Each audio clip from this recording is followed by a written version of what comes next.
Hello, on the screen is a summary of what I will go over in this video. Make sure to watch to the end so you don't miss anything. The route not available error in Trust Wallet can be frustrating, but it's usually fixable with a few simple steps.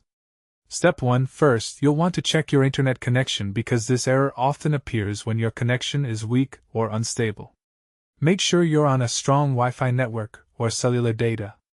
Step 2. Clear your Trust Wallet cache and temporary files. Go into your phone settings, find the Trust Wallet app, and select Clear Cache. This removes stored data that might be corrupted and causing the routing issue. Step 3. Update your Trust Wallet to the latest version available.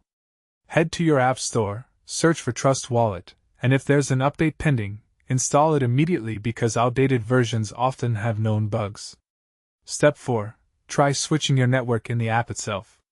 If you're on the Ethereum network, try switching to Polygon or Binance Smart Chain, then switch back. Sometimes changing networks temporarily helps reset the routing connection. Step 5. If nothing works, uninstall and reinstall Trust Wallet completely. Back up your recovery phrase first, then remove the app and reinstall it fresh from the App Store. This is your nuclear option and usually solves persistent routing errors.